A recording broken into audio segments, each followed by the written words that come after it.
Hi, I'm now in the city of Sapa in North Vietnam, and I've come here for a very special reason. We've come to see a hydro power station in the mountains of Sapa. However, this is no ordinary hydropower station. It's a little different. It's a unique collaboration between China and Vietnam, and is powering the future of this region. But first, we need to rewind. Around 15 years ago, a groundbreaking partnership was formed between China's Southern Power Grid and the Vietnamese Northern Power Corporation. Their mission: to harness the power of Sapa's natural resources while ensuring sustainable development. This collaboration resulted in the creation of a hydropower station that not only supplies electricity to Vietnam's national grid, but also brings power to the local communities. We've now arrived at the hydropower station, so let me tell you a little more about this joint venture project. So the water actually comes from a reservoir right up the top here, and it comes down this pipe, and then it enters the turbine hall, turns the turbines which generate power at around 10 kilovolts. There's 3 turbines, and they run the 3 turbines most of the year, but not all the year. Obviously they have to shut some down for maintenance. When the water flows through the turbines and leaves the turbine house, it flows down here and then into this reservoir here. It then continues its journey down the mountain. And once the turbines have generated that power, it goes into this transformer station here, where they have 3 transformers, 1 for each turbine, and this transforms it into 110 kilovolts, and that is then sent across these transmission lines and pylons up here and distributed to the local area. A lot of the power is used in the local area, and before this hydropower station was here, actually the locals had almost no power, and now they all have power. But it generates about 30 megawatts, and that's more than enough for the local area. So they actually push some into the Vietnam grid as well, which is then distributed to cities further away. We're now at 1,500 meters above sea level. This is around 800 meters above the power station, the turbine hall, and this yellow building here, this is the inlet. So the water comes from this reservoir and it drops under the force of gravity down a huge pipe, basically a channel, and then when it gets into the turbine hall, the pressure of that water turns those turbines, which then generates the electricity. And it seems the reservoir is pretty full. They've built this dam here to store this water. Actually the reservoir is a little bit bigger. If we can get some other shots around the other side, we can see.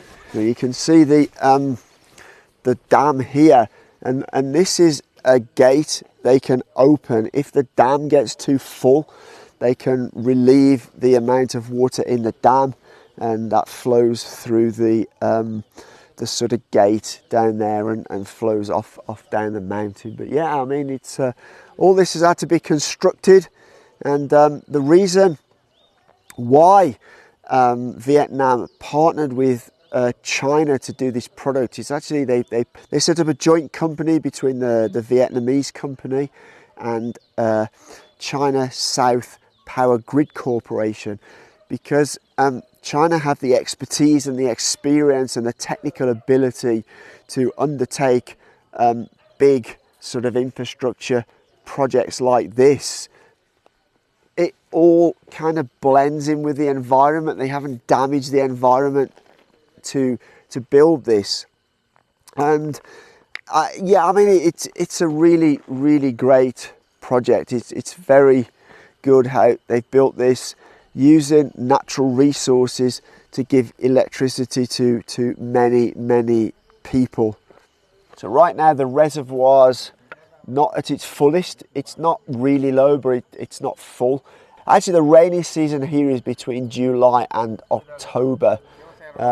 So in the rainy season time, sometimes they have to open the sluice gates to relieve the reservoir because it gets quite full. But in 2022, they installed an additional 8 megawatt turbines. So now they have 3 turbines. So the engineer was saying that they don't have to open the sluice gates so often. Each turbine uses about 4.8 cubic meters per second. So there's quite a large flow down the mountain from this reservoir.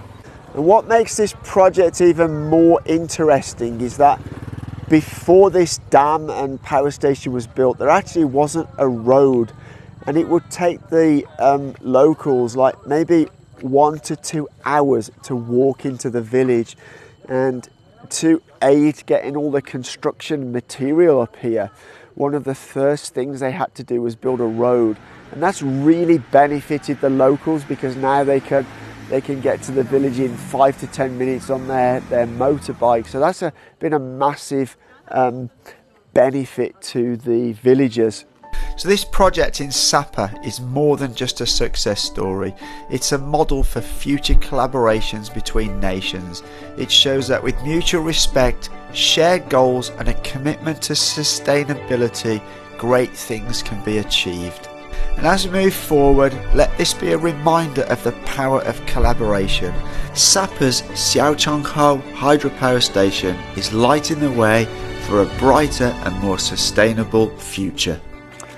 So not only has the building of this project given electricity to many thousands of people in this province who didn't have electricity before, but the joint company also undergoes kind of social responsibility projects. They've like I mentioned earlier, they've built the road, which is really great for locals to get to and from the village. They help with healthcare. They have projects for the local schools for kids to better their education, and it's just a really great example of how China and Chinese companies cooperate with other AESN countries to actually improve the lives of people and help countries that don't have as much technical expertise in infrastructure as China do. So it's really great to see this kind of cooperation, and I hope we can see more of this type of cooperation in the future. However, as always, from Sapa, Vietnam, for now, take care.